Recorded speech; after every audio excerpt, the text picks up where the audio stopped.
Muchas, pero muchas gracias.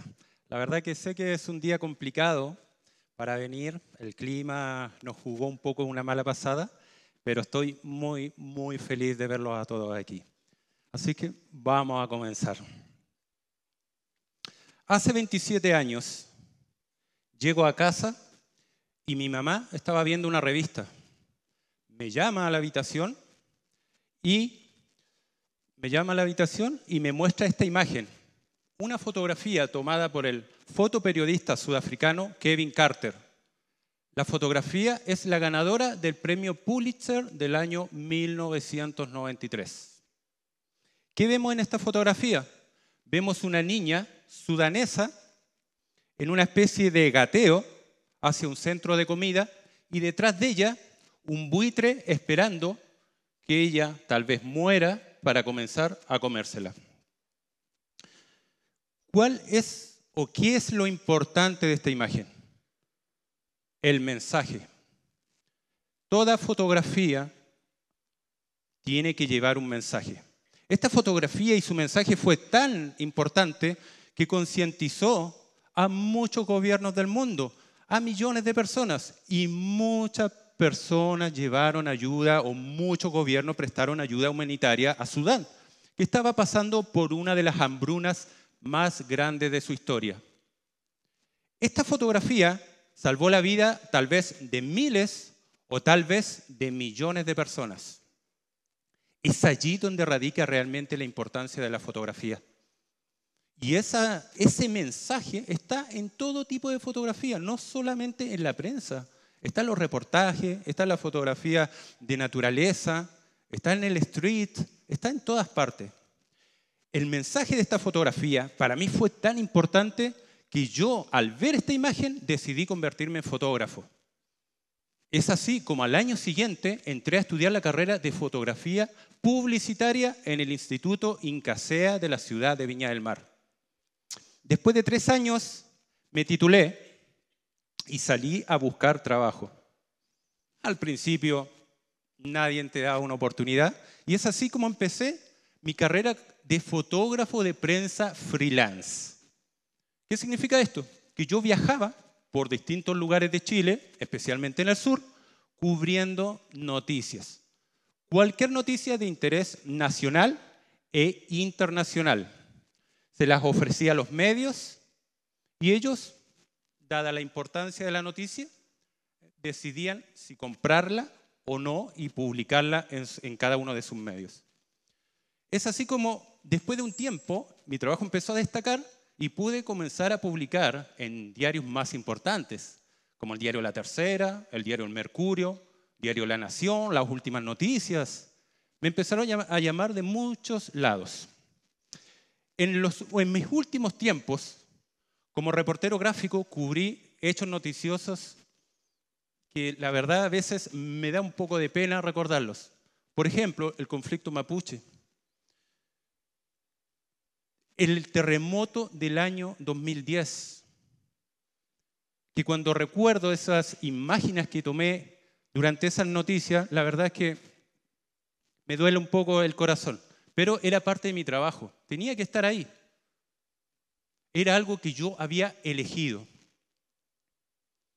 Y como es la vida, porque entre el año 2011, a finales del año 2011 y principios del 2012, ocurrió una tremenda tragedia en Chile, una tremenda tragedia para nuestro paisaje, para nuestra naturaleza, que fue el incendio en Torres del Paine. Recuerdo que yo conocí Torres del Paine antes del incendio, caminé por algunos de estos lugares y ahora volví y no había nada, no estaban los guanacos, no se veían los pumas, obviamente no había turismo, estaba todo quemado. La verdad que fue algo muy penoso. Aquí pude hacer fotos que dieron la vuelta al mundo y en una proporción muy menor hice algo parecido a lo de Kevin Carter. Muy menor y con mucho respeto lo digo, porque gracias a Kevin Carter soy fotógrafo, gracias a su imagen soy fotógrafo, pero insisto, en una proporción muy menor hice algo parecido, que es esta fotografía. El grito del dolor, una fotografía que salió destacado en muchísimos diarios de todo el mundo. Salió en portada de muchos diarios del mundo. Yo estaba muy feliz por eso, pero a la vez estaba muy triste porque era un hecho que me causaba mucho dolor. Aún así, esta foto, sin lugar a dudas, sirvió para, sobre todo, reforestar de nuevo la Patagonia. Motivó a muchas personas a llevar ayuda a la Patagonia y hoy en día el parque poco a poco está volviendo a ser lo que era. Ese momento, además de ser tan importante para mí en cuanto a lo que viví y registré allí, fue importante porque veníamos de un momento muy difícil, los fotógrafos, los fotoperiodistas, a raíz de la masificación de la imagen digital. Desde el año 2010 principalmente, muchos empezamos a quedar sin trabajo. Los medios empezaron a darnos la espalda y a preferir fotografías que a veces eran regaladas a través de las redes sociales. Yo no tengo problema con eso. Puede ser que las redes sociales, mucha gente sube fotos muy buenas, pero esto en definitiva fue un aprovechamiento sobre las personas que regalaban, en este caso, su fotografía a los medios. Y quizás suene como crítica, pero no puedo obviarlo porque fue un momento muy triste para mí, porque en ese instante yo tuve que decidir si retirarme completamente de la fotografía o elegir otro camino dentro de este mundo. Y de verdad que fue algo muy difícil. Y elegí apostar a ganador todo lo que tenía, que fue el camino de la fotografía de paisaje. Algo que no tenemos aquí en Chile, revistas que te puedan comprar este trabajo ni nada. Pero aún así aposté en el sentido de poder rescatar y mostrar o guardar un testimonio de nuestro paisaje, de nuestra naturaleza y llevarlo más allá. Porque algún día quizá nuestros hijos, nuestros nietos, solo van a ver esas fotografías, solo va a haber un testimonio de esos lugares. Entonces, nosotros, los que hacemos fotografía, estamos llamados a eso. También a guardar y atesorar todos esos registros, todas esas hermosas fotografías que podemos hacer de muchos lugares que quizás algún día ya no estén. Por eso entré también en la fotografía de paisaje. Y es un gran desafío, fue un gran desafío y lo es hasta el día de hoy. Yo no tenía idea de fotografía de paisaje, nada. Nunca había hecho fotografía de paisaje. Fui reportero gráfico durante 13 años. Me enfrenté a protestas, deporte, política. Me pegaron, me hicieron de todo. Y no tenía idea sobre lo que es fotografía de paisaje. Entonces, poco a poco, en este caso, empecé a buscar referentes. ¿Qué mejor referente que Ansel Adams? Uno de los principales o uno de los fotógrafos más destacados en el mundo de fotografía de paisaje, que registró la mayoría de los parques nacionales y algunos que ni siquiera eran parques y que hoy en día lo son. Todos esos paisajes los registró Ansel Adams. Pero ¿cuál es la importancia para mí de él? Más que eso es a tratar de entender el paisaje y cómo esto no era simplemente apretar un botón de la cámara, sino que entrar en el paisaje, comprenderlo, entenderlo, respirar el paisaje, comer en el paisaje, vivir en el paisaje, sentir el viento, la lluvia, el frío, la escarcha. Todos esos elementos me iban a hacer un mejor fotógrafo paisaje. Y viví con ello mucho tiempo. Me sacrifiqué muchísimo aprendiendo fotografía, desde lo más básico. Y una de las cosas más básicas que aprendí, y fue mi punto de partida, fue algo que quizá ustedes se pueden reír, pero fue que la fotografía de paisaje se compone de dos ejes principales, la composición y el color.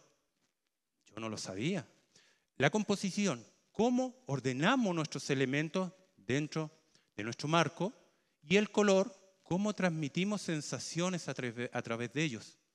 Algo muy básico y no lo sabía. Entonces realmente empecé de cero, en una total ignorancia. Después de un tiempo me enteré sobre algunas técnicas y empecé desde una que ha generado o que genera hasta el día de hoy mucha controversia, que son la regla de los tercios. Y muchos de ustedes dirán, oye, pero las reglas no existen, que las reglas de aquí, que las reglas de acá. Yo no quiero caer en eso, la verdad es que respeto las opiniones de cada uno de ustedes, pero para mí la regla de los tercios fue un puntapié genial para empezar a ordenar mis ideas dentro de un cuadradito. Entonces, la verdad que la regla de los tercios la ocupo hasta el día de hoy y lo enseño incluso en mis talleres. Las personas que están acá, que han tomado mis talleres, lo saben. Con esta regla de los tercios he logrado que muchas personas entiendan la importancia de componer, y no solamente en el paisaje, sino en cualquier tipo de fotografía. Entonces, yo les recomiendo a veces a las personas que ya hacen fotos, retroceder un poco en el tiempo y retomar esto de la vieja escuela, como podríamos decir, y seguramente tu fotografía va a ir cambiando y va a ir mejorando. Aquí podemos ver la misma fotografía sin la regla de los tercios. Aquí solo tienen que imaginarse. De hecho, voy a retroceder de nuevo. Pueden ver que la regla de los tercios se cubre a la perfección. Tenemos, ¿cierto?, nuestro árbol o sujeto principal al lado derecho. Tenemos entonces que está ahí activando los dos puntos de eje o de intersección. Y en este lado tenemos esa pequeña boya que está jugando muy cerca de otra intersección de la regla de los tercios. En el plano alto tenemos información de la nube. En el plano medio tenemos la nube y este hermoso color de este árbol. Y en el plano bajo podemos ver que está dividido 50 y 50, 50 aquí, 50 acá. Agua en un 50% y tierra o suelo en otro 50%. Esta fotografía tal vez para algunos puede ser una exageración. Está muy cuadrada, ¿cierto? Pero para mí es importante para que entiendan la importancia que genera en mí el componer de esta manera. Y esto no es algo que yo haya olvidado, ¿no? Es algo que ocupo hasta el día de hoy. Ahora voy a volver a pasar a la otra fotografía. Y ahora ya pueden verla normalmente. Aquí tienen otro ejemplo, claramente, pero ahora tienen que hacer el ejercicio de imaginar las reglas de composición. Este es el volcán Lonquimay en la 9ª región. Voy a ir también hablando un poco de la fotografía, porque, a ver, lo que yo quiero hacer aquí, o de este minuto para adelante, es algo un poco distinto. No quiero que ustedes no quiero que hayan venido aquí solo para escuchar a alguien y hablar. No, quiero que ustedes se lleven algo en lo que puedan pensar, que puedan analizar y tal vez en su próxima salida fotográfica puedan poner en práctica. Eso es lo que voy a hacer de aquí en adelante y después nos vamos a meter en el mundo de los volcanes, que es lo que a ustedes también les interesa.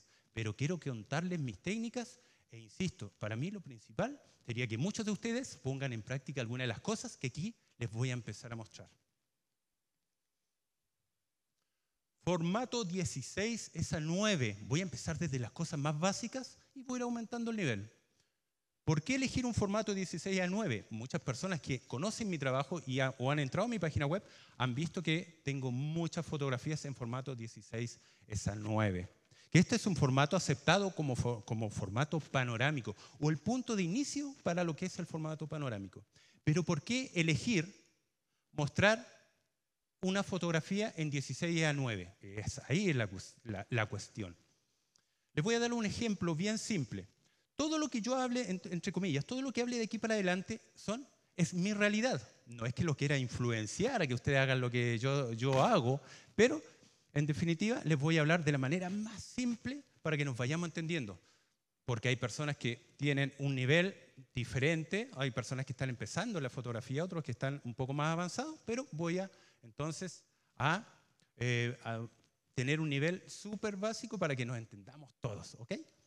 ¿Por qué elegir el formato 16:9? Imaginemos una exposición, que estamos viendo una exposición fotográfica y vemos una fotografía que es rectangular.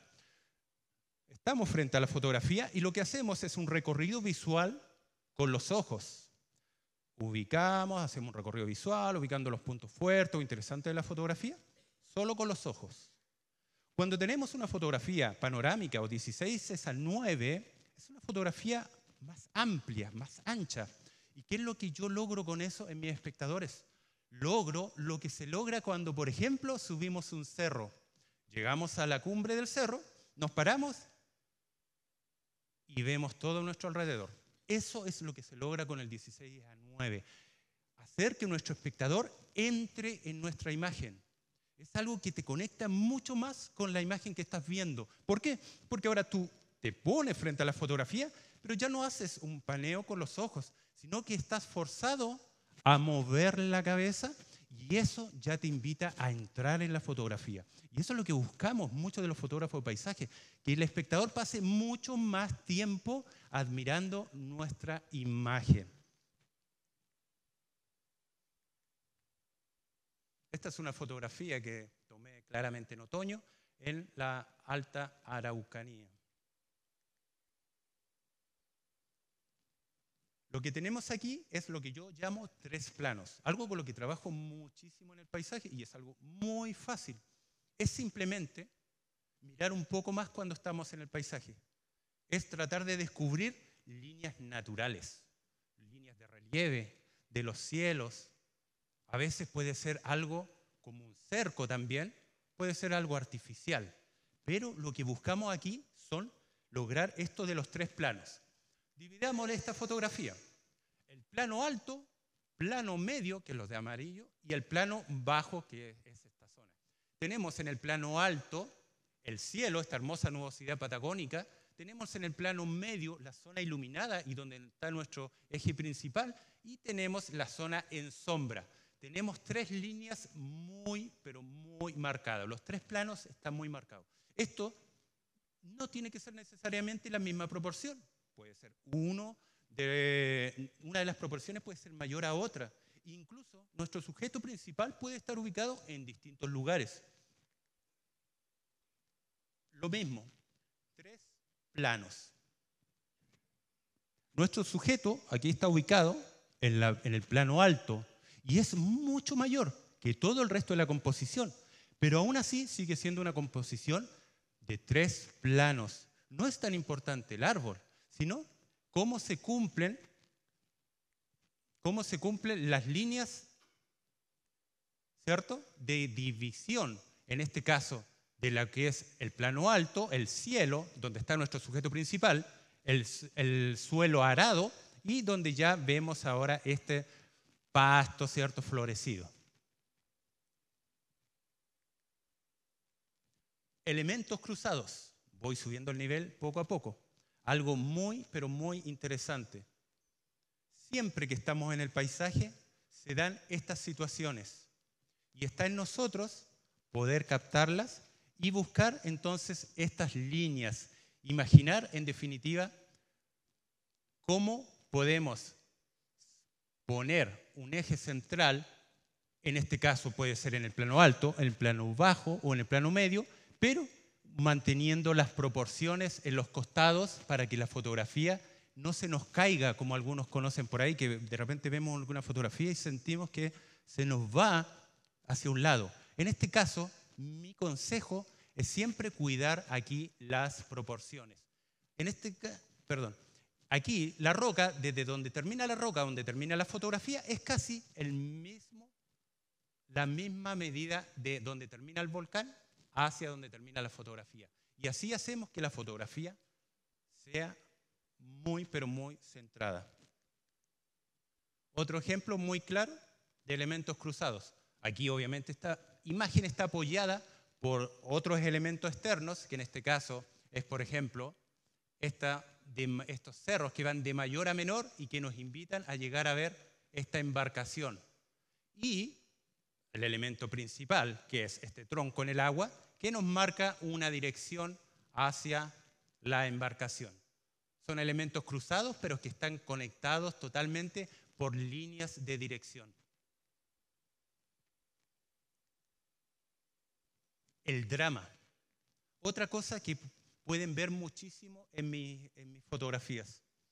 El drama, yo me refiero a cuando tenemos situaciones de mal clima, por ejemplo, tormentas, tenemos cielos muy nublados.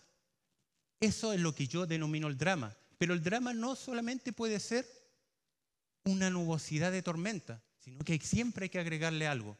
Y aquí, en esta imagen, pueden ver cómo aproveché el uso de un filtro de densidad neutra para que el 50% de la fotografía sea el reflejo y esté en una total calma de lo que vemos arriba. En definitiva, es una situación que estoy logrando tensión. Tenemos esta nubosidad amenazante que viene hacia nosotros, pero tenemos la paz del 50% del plano bajo. Esto del drama funciona muy, pero muy bien, y a veces solo hay que arriesgarse a salir cuando el clima no está muy bueno, podríamos decirlo de esa manera. Otra fotografía con mucho drama. Esta fotografía la tomé en la costanera de la ciudad de Frutillar, es el volcán Osorno. Había un anuncio de tormenta eléctrica. Salí a buscar la tormenta eléctrica, nunca sucedió la tormenta eléctrica, pero sí el atardecer me dio estas magníficas nubes con este color, que aprovechando el balance de blanco, llevándolo a las tonalidades más cálidas, pude lograr que esta nubosidad sea algo increíble. Elementos humanos en el paisaje. Sigo subiendo el peldaño. Hoy en día es muy difícil ir a la naturaleza y no encontrar elementos humanos. Tenemos muchos lugares donde no hay elementos humanos, como los parques, pero en la mayoría de los lugares siempre vamos a tener elementos humanos. Antenas, casas, cercos, caminos. Entonces, la invitación no es solo a registrar la naturaleza en sí, sino que también lo que se desenvuelve cerca de la naturaleza es importante. Y con una mirada un poco más en la parte de composición, podemos hacer que estos elementos artificiales o elementos humanos puedan apoyarnos en la fotografía. Aquí, el elemento principal, algunos pueden decir que es el lanchón, que está ahí como estacionado en la costanera de Dalcahue, pero no. La fotografía es una fotografía de paisaje que está connotada en este caso con este lanchón, que apoya la composición. Lo importante de esta fotografía no es el lanchón, es ese hermoso color de amanecer que se refleja en el mar. Es una fotografía de paisaje y que incorpora un elemento que no lo podíamos dejar afuera, y si lo podíamos dejar afuera tendríamos que cuestionarnos si nos sirve o no para lo que queremos lograr. Un ejemplo mucho más extremo. ¿Y por qué elegí esta imagen? Esta es una fotografía que tomé en el estrecho de Magallanes, muy cerca de Punta Arenas. Está este barco en Callao, hasta el día de hoy está ahí. Aquí también vemos que es una fotografía de paisaje. Pero insisto, muchas personas pueden decir, no, es un barco. No es una fotografía de paisaje. Entonces, yo les vuelvo a repetir y se los voy a clarificar con unas palabras hermosas de Ansel Adams. Cualquier fondo espectacular que tengas, lo que pongas por delante no va a interferir en el paisaje. Aquí se cumple eso. Según mi perspectiva, al ser yo el fotógrafo creador, puedo darle fe que yo lo que hice aquí es una fotografía de paisaje. Yo lo que hice aquí fue registrar el cielo, este hermoso atardecer lleno de colores, lleno de líneas, lleno de direcciones, y que más encima apoyé al doblar el encuadre. Esta fotografía no se hizo en Photoshop, el girar la imagen, no, se hizo en el momento. Puedo ser súper sincero con ustedes y decirles que no es que yo la quería hacer así. No, yo estaba haciendo el atardecer y mientras montaba la cámara en el trípode, en ese juego de colocar la cámara, wow, ¿qué vi aquí? Como yo siempre trabajo con Live View, hoy esto se ve interesante. Y capturé la foto de esta manera. ¿Por qué? Porque sentí que apoyaba las líneas de dirección que vemos en este hermoso paisaje. Pero insisto, retrocedemos un poco. Lo que importa aquí es que es una fotografía de paisaje. Podemos discutir eso después en el momento de las preguntas y eso, no hay problema. El clima, un gran aliado. Este es un tema delicado para muchas personas, bueno, para mí también. La verdad es que a nadie le gusta mojar su equipo, a nadie le gusta echar a perder su equipo, todos sabemos que los equipos cuesta tenerlos. Entonces, yo los invito a simplemente cuidar el equipo, pero salir en estos momentos.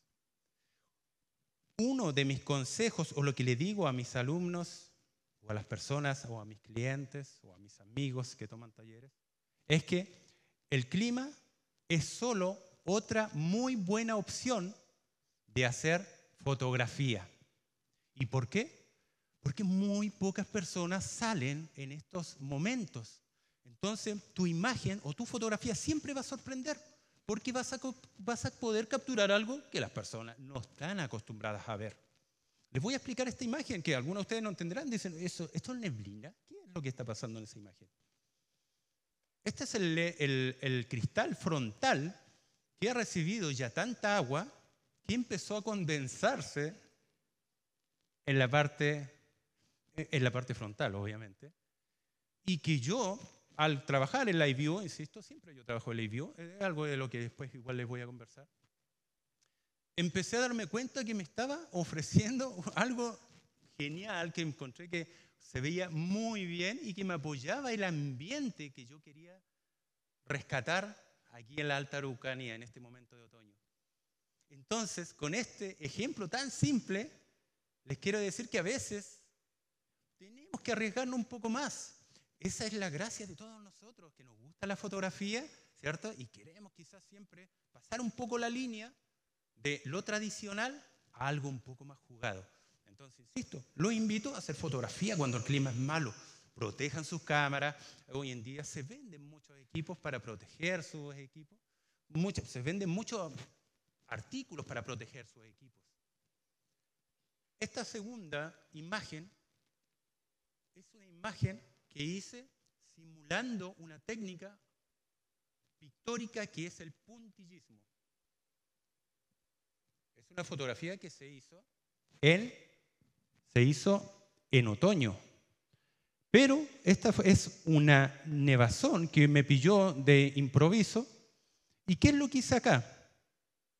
Hice foco entre mi lente y el árbol. ¿Para qué? Para que en este caso la nieve, los copos de nieve quedaran registrados. Ocupé la velocidad más alta que me permitía la luminosidad del momento y pude hacer esta composición que evoca, insisto, lo que es el puntillismo, llevando mi fotografía a lo pictórico. Algo que para mí es muy importante es el dinamismo. Muchas de mis fotografías, cuando ustedes visitan mi Instagram o mi página web, pueden percatarse de estos a veces pequeños detalles. En esta imagen, tomada en la laguna Captrén, la imagen es tal vez muy bonita. Tenemos una muy buena luz de atardecer, un reflejo muy bien logrado, pero aún así yo tomé un puñado de hojas y las lancé al agua. Y pude lograr este efecto, de nuevo, con un filtro de densidad neutra y capturar el momento en que estas hojas empezaban a moverse por el agua. Es un truco. Por ahí alguien puede decir, oye, pero no hay que contar tantos secretos. A mí la verdad es que eso no me interesa. A mí lo que me interesa siempre es transmitir conocimiento. Considero que soy una persona que le gusta contar muy bien las historias y que sean creíbles. Y en este caso, soy bien sincero y lo que lo hice acá es lanzar hojas al agua para que quedara ese juego de movimientos que pueden ver ahí. Otro ejemplo muy parecido, la laguna Arcoíris. Durante mucho tiempo yo veía fotos de la laguna Arcoíris, veía y me encantaban, fotos muy bonitas de la laguna Arcoíris, sobre todo en otoño. Pero yo siempre me cuestioné que si yo iba al Parque Nacional Conguillío, tenía que traer una fotografía distinta, tenía que hacerlo a como dé lugar. Y en un atardecer, llego a la laguna, cuando ya no había prácticamente nadie, y lo que les comentaba, la fotografía de paisaje no se trata de ver algo y apretar el botón. No, se trata de conectar, de sentarte. Insisto, voy a repetir esto aunque suene muy repetitivo. Varias personas que aquí han tomado mis talleres saben que yo siempre les digo, dejen la cámara, déjenla ahí y caminen un poco por el entorno, empápense del entorno, vean lo que está pasando, respiren el aire y así pueden ver o descubrir cosas nuevas. Así descubrí esto. Me senté en la orilla de la laguna, miraba y pude darme cuenta de un sutil movimiento, pero muy sutil movimiento que estaba ocurriendo en el agua. Rápidamente entonces coloqué el filtro de densidad neutra. Como ya se dieron cuenta, yo ocupo mucho filtro de densidad neutra. Yo ocupo el filtro de 10 pasos, para que les sirva ahí por si alguien, para que más rato no lo pregunten. Yo ocupo solamente el filtro de 10 pasos. Puse el filtro y pude lograr capturar ese leve movimiento. Esta exposición tiene alrededor de 3 minutos, tal vez un poco más. Y pude hacer una fotografía distinta a todo lo que yo había visto. Quizás no mejor, en ningún caso estoy diciendo que sea mejor, pero es algo distinto a todo lo que yo había visto de la laguna arcoíris. ¿Cómo la llamé a esta foto? Las aguas de Van Gogh. Abstracción. La abstracción es algo muy entretenido, pero muy entretenido. Y yo no estoy ajeno a ello. La abstracción, recordemos que la abstracción es cualquier cosa que nos despierte algún sentimiento o que simplemente nos llame la atención. A veces la abstracción no está en el paisaje, está saliendo de la puerta de tu casa. Está en el suelo, está en el árbol, está en la textura del cerco, está en todos lados. La abstracción es muy fácil de trabajar, está incluso dentro de tu casa. Cualquier sombra puedes utilizar para capturar la abstracción. Esta es una imagen que logré en la Patagonia, en una baja marea, muy cerca de Punta Arenas, que estaba caminando por ahí tratando de descubrir algunas cosas y me encontré con este pedacito. Era un pedazo muy pequeño. No está hecha con lente macro, no, está hecha con un 50 milímetros. Así que no se trata tampoco de recursos fotográficos para lograr algo espectacular. No, solo se trata de mirar un poco más.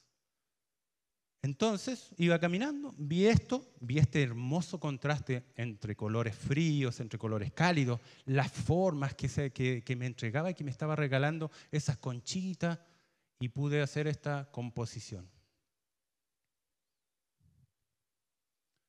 Aquí está el ejemplo de lo que yo les comentaba, de que a veces la abstracción está hasta dentro de nuestros hogares.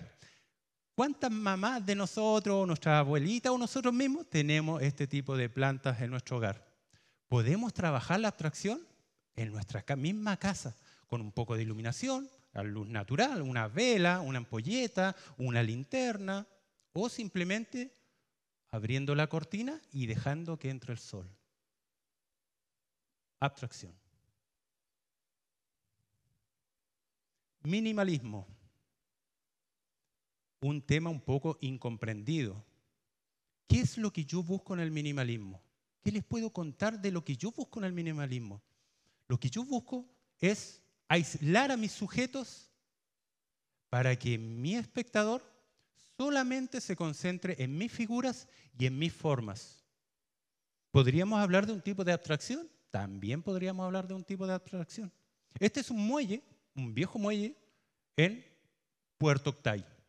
Son palitos de este porte, pero que retratados con un 80-200 ganan en tamaño, ¿cierto? Y además el 80-200 nos permite aislar a nuestro sujeto, separar a nuestro sujeto de cualquier otra contaminación visual.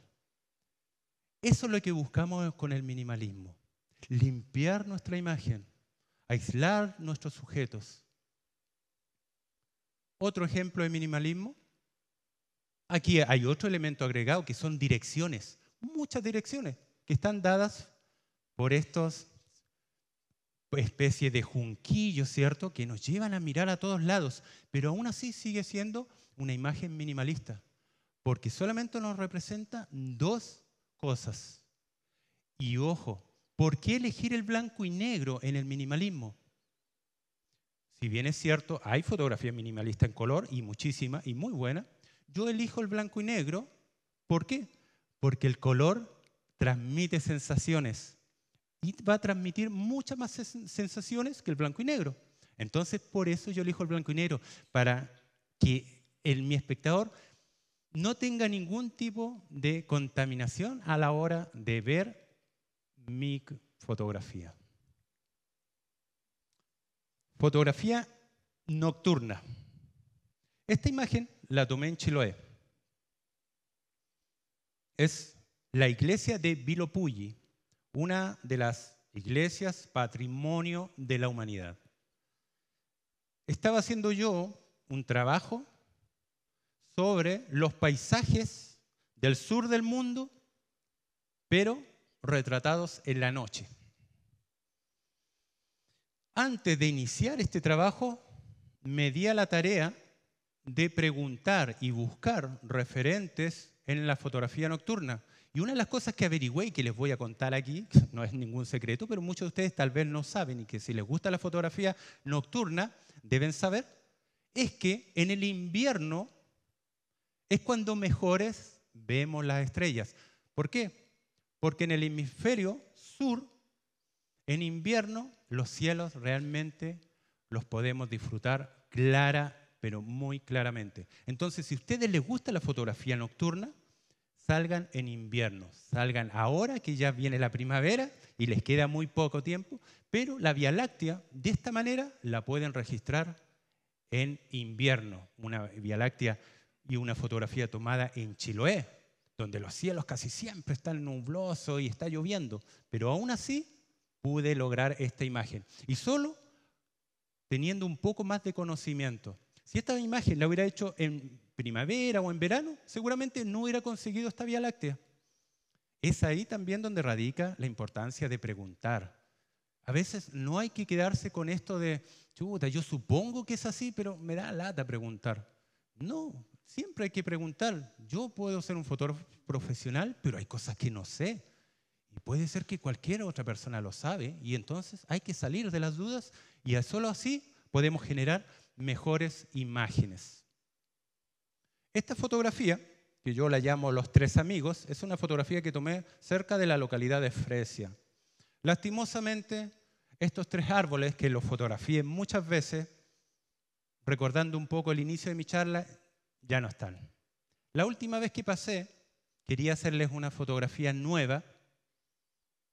Me detengo en el lugar de siempre y ya no estaban.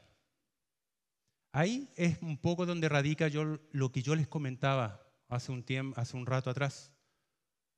Muchas de nuestras fotografías van a guardar lugares que después, quizás, tal vez, van a dejar de existir. Los tres amigos ya no están y me dio mucha pena porque yo hice muchas fotos aquí con ellos. Esos árboles crecieron juntos, eran tal vez hermanos, y de un momento a otro, uno a uno, los cortaron y hoy en día ya no están. Volviendo al tema de la fotografía nocturna, a veces la contaminación lumínica que nos dan las ciudades puede jugar a nuestro favor, como es el caso de esta fotografía. Lo que ven ahí, iluminado, esas nubes, es la contaminación lumínica que me da la ciudad de Fresia. Entonces, también esto de salir a buscar cielos muy amplios y muy limpios es muy bueno. Pero a veces no tenemos que alejarnos tanto. A veces muy cerca de donde estamos, de donde vivimos, podemos lograr fotos como estas y aprovechar la contaminación lumínica, que es tan dañina y que siempre nos echa a perder la foto, pero quizás girando un poco nuestra mente y pensando que estas cosas nos pueden ayudar en nuestra fotografía más que echarnos a perder nuestros encuadres. Aprovechar lo que tenemos es la invitación que yo les hago. Con el equipo que tenemos, con todo lo que podemos usar, podemos lograr buenas fotografías. No es necesario tener tremendos equipos, no es necesario viajar a Islandia, a Europa, podemos hacer fotografías maravillosas aquí. Tenemos los lugares, tenemos los paisajes y lo que a veces nos falta es un poco más de conocimiento y podemos lograr hermosas fotografías. De verdad que no es difícil, amigos, no es difícil. El blanco y negro. A todos les gusta el blanco y negro. Yo les voy a explicar qué es lo que me gusta a mí del blanco y negro. A mí me gusta trabajar el blanco y negro súper contrastado. Como ven aquí, esta fotografía es blanco, blanco, negro, negro, casi sin escala de grises. No me gustan las escalas de grises. Aún así tengo fotografía en blanco y negro con escala de grises. Pero lo que más me gusta es esto. Esta es una fotografía que dio la vuelta al mundo, que la tomé en el Chaltén, en Argentina, y que fue conocida como la nube OVNI, de UFO Cloud. Tuvo varios premios afuera y, insisto, es muy popular. ¿Qué es lo que hice acá? Simplemente aprovechar la luz que había en el momento, contrastar muchísimo la imagen para que se me dibujara esta nube. Y después, apoyado un poco en el revelado, ¿cierto? Oscurecí la parte del plano bajo y logré esta hermosa fotografía. Lo mismo, casi sin escala de grises.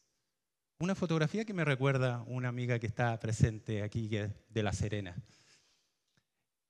Si pueden darse cuenta aquí, pasamos de blanco blanco a negro negro. Esta calavera o este cráneo es de un zorrito, de un zorro pequeño. ¿Qué hice yo? Armé la composición. El cráneo no estaba ahí. Yo, viendo que podía aprovechar una situación, en este caso de flores, tomé este cráneo y lo llevé donde estaban estas flores y pude hacer esta fotografía. Esa es otra cosa que para mí es importante recalcarles. No por ser un fotógrafo de paisajes o de naturaleza, podemos dejar de crear. Yo pienso que somos creadores de imágenes más que tomadores de fotos. Y un creador de imagen, ¿qué es lo que hace? Ve algo que es potencialmente bueno y tú dices, esto debe ser muy bueno, pero en la noche, con estrellas. Esto puede ser muy bueno, pero si lo capturo con un 70-200. Esto puede ser muy bueno, pero si utilizo un filtro de degradado, por ejemplo. Eso es un creador de imágenes. Un creador de imágenes es el que va un poco más allá y no se conforma con tomar la foto de lo que está viendo, sino que te proyectas.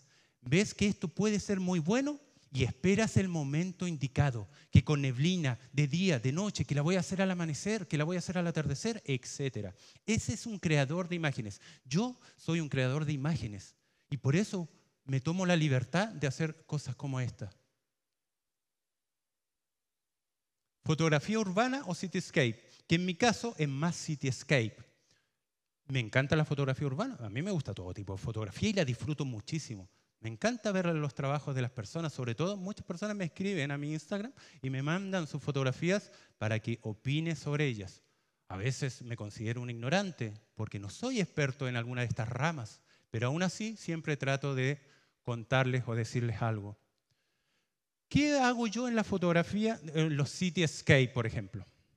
Lo que yo hago es buscar dinamismo en mis fotografías, en mis imágenes. Esta fotografía la tomé en París, donde está este sujeto que siempre hace este show.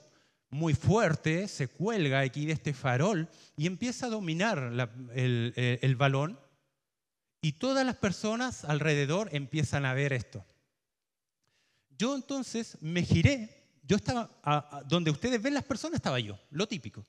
Entonces rápidamente me giré, di la vuelta y dije, este es el lugar desde donde puedo captar esta imagen. Me gusta el encuadre, pero aún así estaba vacío. Entonces vi que habían palomas que cada cierto rato volaban porque las personas pasaban y las asustaban. Pero volvían, volaban, volvían y dije, esta es la foto. Esperé y tomé muchísimas fotografías y elegí esta. ¿Por qué elegí esta? Porque a mí me da la sensación de que este sujeto se va a enfrentar a la paloma o la paloma se va a enfrentar a él. Él la está esperando. Incluso hay un juego casi de miradas. Entonces, sigue siendo una fotografía hermosa de esta catedral de París, pero tiene un elemento extra, que es el dinamismo de lo que está pasando en el entorno. Vamos a otros ejemplos muy claros. La Torre de Londres. La Torre de Londres es un ícono cultural reconocible casi por todo el mundo. Pero yo quería algo distinto de lo que había visto. Se me ocurrió poner la cámara en el suelo con un poquito de larga exposición y esperé que pasaran estos buses de 2 pisos. Dinamismo.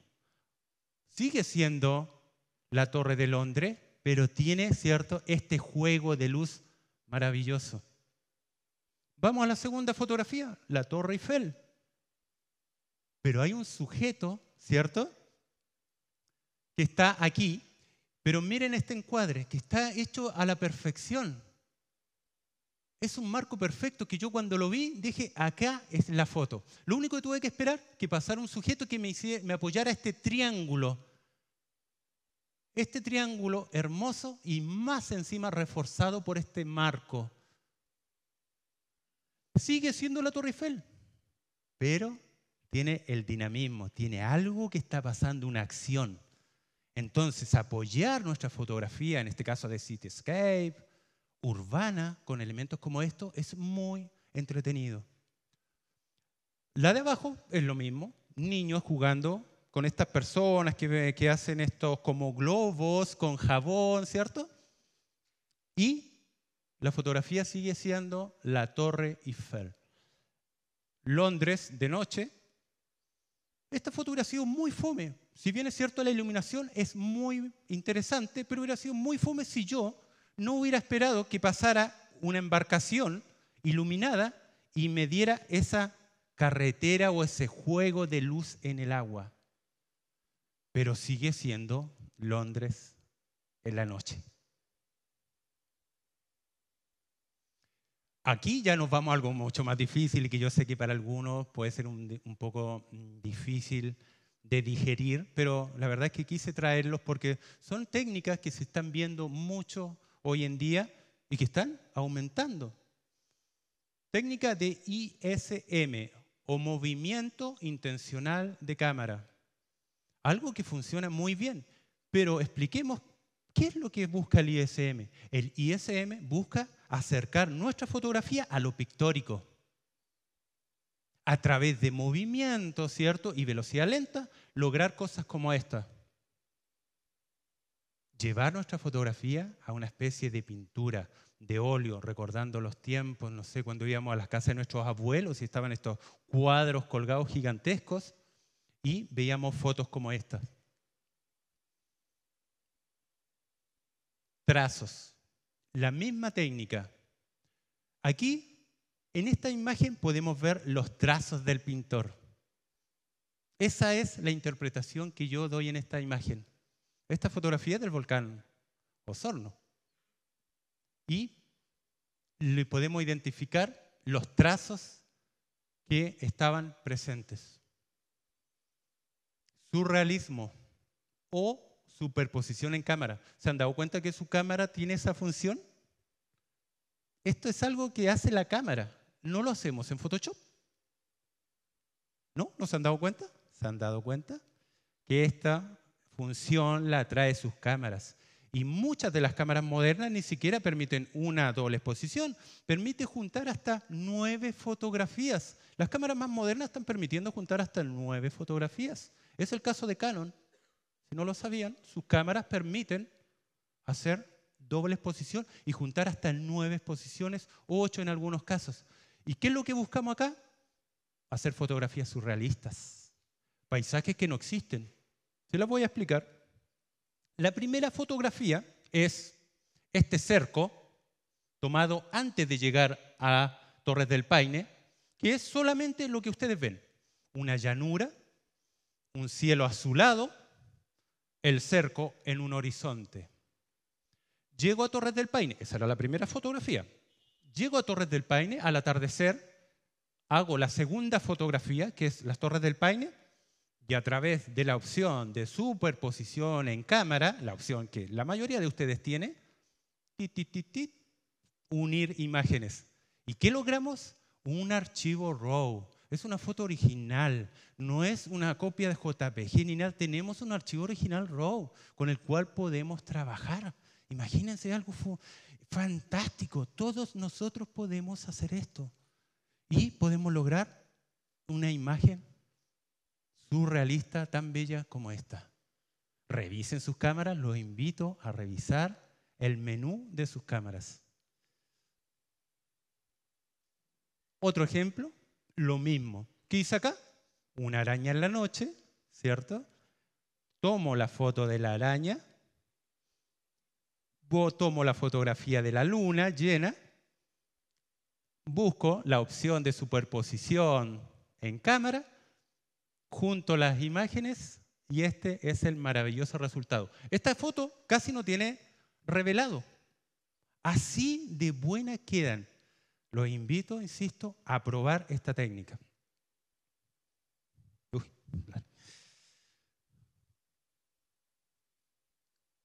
Y vamos a terminar con algo que es la visión tradicional versus artístico. ¿Por qué? Porque en definitiva esto es como un resumen de casi todo lo que vimos. Podemos viajar a la Patagonia, podemos ir al desierto florido, podemos ir a todas partes, al Parque Nacional Conguillío, al Parque Nacional Villarrica, y podemos hacer lo típico, la visión tradicional, ¿cierto? Hermosas fotografías de paisaje, los insectos, etc. Pero también podemos dejar tiempo para ocupar las técnicas de las cuales hemos hablado.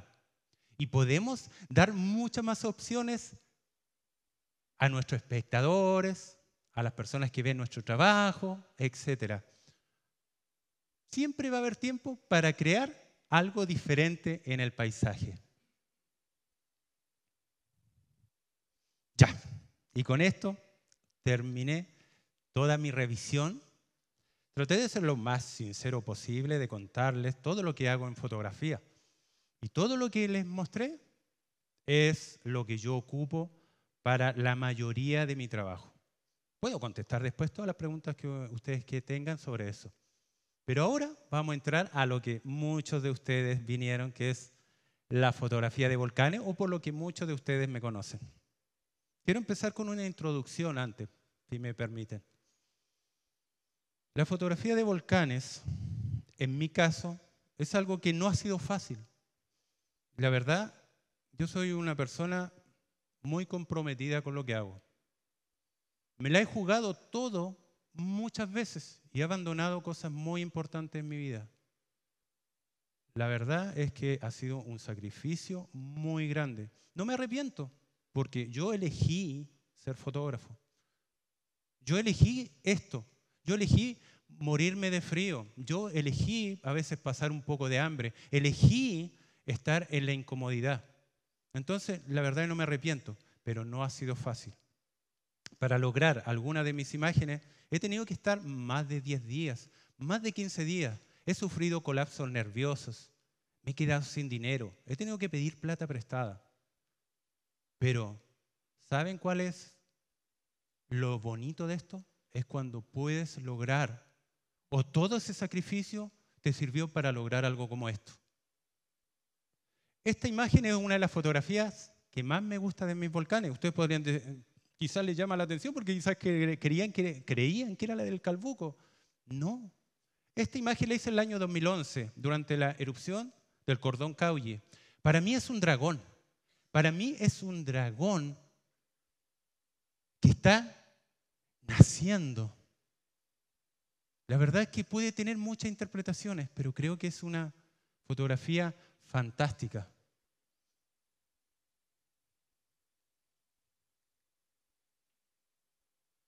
Una cosa que no debemos olvidar y que si a ustedes los motiva en algún momento o tienen la suerte de estar cerca de una erupción, suerte entre comillas, obviamente, no se trata esto de ir a ver o sufrir la tragedia que puede ser una erupción volcánica, no, me refiero en el buen sentido. Algo que no podemos obviar o dejar de lado es cómo las erupciones volcánicas afectan también a las comunidades cercanas. Y registrar esto también es parte del trabajo fotográfico que nosotros podemos hacer. No significa que porque hacemos fotografía de paisaje podemos obviar este tipo de imágenes. Es muy bonito trabajar lo social, es muy bonito rescatar la parte humana. No lo olviden, porque de verdad que cuando perdamos eso, no nos va a quedar fotografía. Algo que a todos les gusta son este tipo de fotos. Las tormentas eléctricas en las erupciones. Bueno, yo les voy a contar lo que es esto. Este es un fenómeno científico que no da claridad cierta de por qué se produce, pero sí hay una hipótesis que está casi aceptada en todo el mundo. Este fenómeno se conoce como tormenta sucia. Es un fenómeno que ocurre en algunas erupciones, no en todas, y va ligado al tipo de material del que está compuesto el edificio volcánico. ¿Cómo suceden estos rayos? Es lo más parecido a una tormenta eléctrica. Cargas positivas chocan con cargas negativas y producen estas descargas, que a veces son gigantescas y las vamos a ver en otra fotografía. Pero eso es lo que ocurre. Insisto, no se dan todos los volcanes. Ustedes pueden decir, oye, pero yo estuve cerca de la erupción de X volcán y no vi eso. Porque no, insisto, no ocurre en todos los volcanes. Pero en la mayoría de los volcanes de Chile sí se da este fenómeno. Estas son fotografías de la erupción del Cordón Caulle del año 2011. La primera fotografía es una imagen que quiero muchísimo porque fue mi primer premio internacional, el Photocam del 2012. Y después me salto a la última, que es su foto hermana. Si se dan cuenta, está tomada desde el mismo lugar. Y me salto a esta porque esta imagen me regaló el premio más importante del mundo, que es el Wildlife Photographer of the Year. Esta imagen, el año 2014. Entonces, para mí, es una imagen que tiene muchísima importancia. Pasemos al volcán Villarrica, un volcán muy hermoso que muchos de ustedes o todos conocen. El volcán Villarrica tiene una particularidad. Es un volcán de cráter abierto. Entonces, siempre nos va a estar regalando imágenes como esta. El volcán sube un poco de actividad y ya podemos registrar fotos como esta. Aquí el volcán no está en erupción, no ven lava saliendo, no está pasando nada. Es solamente actividad nocturna del volcán. A veces es más, a veces es menos. Es parte de estar ahí y ir registrando lo que está pasando. Recordemos que el volcán Villarrica es el volcán más peligroso que tenemos en Chile y uno de los más peligrosos de América. Nuevas fotografías del volcán Villarrica. Insisto, ninguna en periodo de erupción. Todas están hechas en alerta amarilla. Entonces, este fenómeno, para captar este tipo de imágenes, ¿cómo lo hacemos? Paciencia, lo primero. Paciencia, mucho tiempo y ubicarse en muy buenos lugares. Trabajar largas exposiciones. O, si no les gusta hacer larga exposición o no tienen el equipamiento necesario, pueden trabajar subiendo el ISO y pueden capturar también estas explosiones, estas luces que nos genera el volcán. Es un espectáculo maravilloso. Algo importante. Yo soy alguien que aprendió a respetar los volcanes. Los volcanes es algo muy peligroso. Yo a nadie lo invitaría a acercarse a un volcán para lograr hacer una buena foto. La verdad es que los volcanes son tan grandes que tú con un 80-200, un 300 milímetros, lo que sea, desde muy lejos vas a lograr muy buenas imágenes. No es necesario acercarse a un volcán en erupción. Nunca voy a recomendarle a alguien que se acerque a un volcán en erupción para hacer una fotografía. Una de mis últimas fotografías del volcán Villarrica, esta es la actividad que tuvo ahora en noviembre, y una de estas fotografías, su fotografía hermana, es la que obtuvo el Premio Internacional de Londres. Es una fotografía, como pueden ver, de larga exposición, y cómo se identifica eso es por los trazos de las estrellas, ¿cierto? Muchos que hacen fotografía nocturna pueden darse cuenta de ese detalle. pasamos ahora a lo que fue la erupción del volcán Calbuco. Esta es una erupción que muchos de ustedes seguramente recuerdan porque dio imágenes increíbles. Pero fue una erupción bien extraña, tengo que decirlo.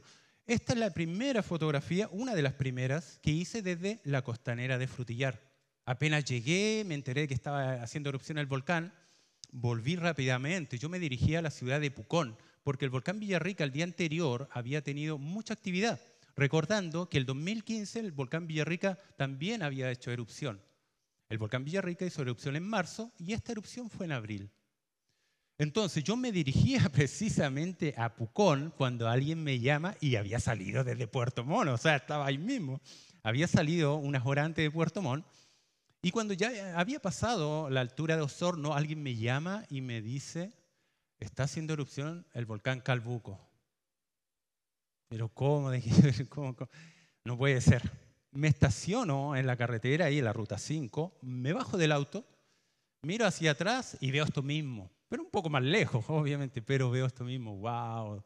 Me subí lo más rápido posible, al primer cruce retrocedí, volví y pude hacer esta fotografía al atardecer. Esos colores que ustedes ven, aunque no lo crean, son ciertos. De hecho, hay muchos otros fotógrafos que tomaron fotografía quizás con colores más espectaculares que esta. Realmente el atardecer con esta erupción fue un momento mágico. Nos regaló hermosas fotografías. Ya en la noche, y después de una tensa calma que duró unas 5 horas, en que el volcán no hizo nada, pero nada, nada. O sea, yo les digo que la costanera Frutillar estaba llena y de un minuto a otro ya después ya no había nadie, todos se fueron, hacía frío, la gente se fue a sus casas. Y solamente quedé yo. Quedé yo con mis 2 cámaras puestas ahí como siempre, con un lente una, con un lente otra, distintas distancias focales. Y después de las 12 de la noche, de un minuto a otro, despertó este infierno. Estas son algunas de las primeras imágenes que tomé de ese momento. De hecho, la que ven ahí, podríamos decir que es el momento mismo de cuando se inició este periodo más salvaje de la erupción. De hecho, se nota ahí como que la nube está empezando a crecer.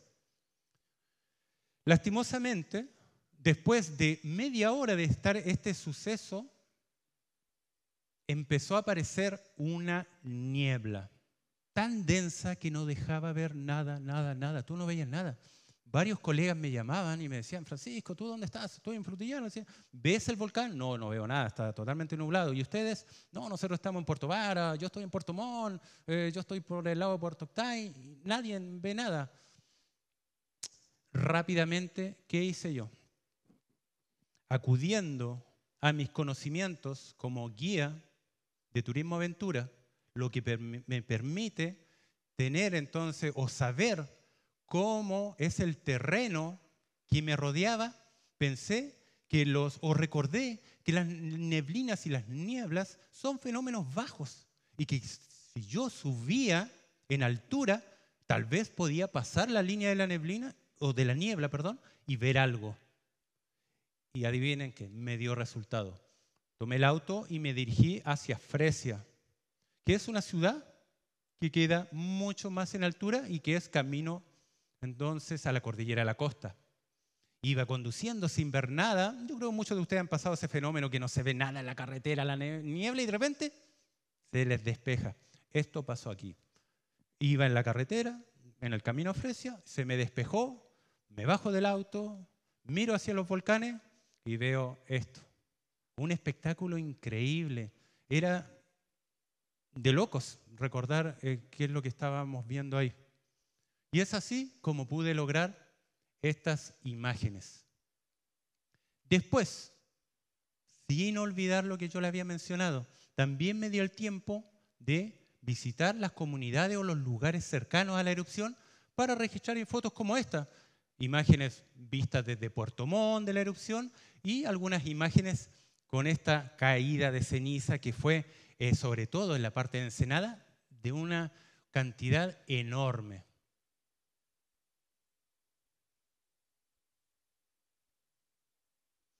Y bueno, para terminar esta conversación, esta agradable conversación, esta charla, que espero les haya gustado mucho, les traje esto, que es la fotografía que seguramente muchos de ustedes recuerdan de la erupción del volcán Calbuco. Una fotografía que, si me preguntan, yo no considero que sea mi mejor fotografía, quiero otra mejor. Pero esta imagen, estoy consciente que es una de las mejores fotografías tomadas de una erupción y de una tormenta sucia en la historia. Y todavía nadie ha hecho alguna para superarla. Y espero ser yo el que me autosupere. ¿Y qué es lo que traje aquí? Algo que muchas personas me preguntan, los datos con que se tomó esta imagen. Y como yo le había comentado, yo me gusta ser muy transparente, me gusta que si voy a enseñar, voy a enseñar. Y ahí están los datos. Esta imagen se tomó con 231 segundos a f5.6, ISO 100, con un lente 80-200 a 200 milímetros, con trípode y disparador, como siempre, a las 5:16 del 23/4/2015. Esos son los datos reales y exactos. Y de hecho la fotografía que traje es la más cercana al archivo RAW. No traje la típica que se ve esto como muy lleno de color, porque esas fotografías están más editadas y en algunos portales le suben el color, etc. No, esta es lo más parecido al archivo RAW. Y con esta fotografía me despido entonces de todos ustedes, sin antes agradecer esta maravillosa oportunidad y esta maravillosa invitación de Canon. Gracias Canon Chile y a toda la organización por este maravilloso evento. Y yo creo que todos nosotros debemos estar muy agradecidos de que hayan marcas que promuevan esto, enseñar fotografía, donde podamos venir profesionales a la altura de Claudio Almarza. Claudio Almarza está acá, es un fotógrafo que yo admiro muchísimo. Y él dio un taller para todos ustedes gratis, para muchos de ustedes. Jerko Buskovich, un gran amigo, una tremenda persona. Muchas personas aquí, muchos profesionales que estuvieron en este evento de fotografía y a los cuales yo, la verdad, dejo esto aquí y les doy un aplauso a ustedes y a todos los que vinieron hoy. Muchas, pero muchas gracias. Extendemos, por cierto, el aplauso para el gran artista Francisco Negroni, que con toda la generosidad de lo que es su arte nos recuerda además que la fotografía siempre estuvo muy vinculada a la pintura, ¿no? Y por eso reconocemos lo pictórico en el arte de Francisco Negroni. Agradecemos a todos los presentes, muchas gracias por habernos acompañado en estos 2 días, celebrando el mes de la fotografía una vez más, concursos, talleres, con charlas, bueno, con todo además de forma gratuita, gracias a Canon Chile. Muchas gracias a todos por participar. Despedimos nuevamente con un fuerte aplauso a Francisco Negroni.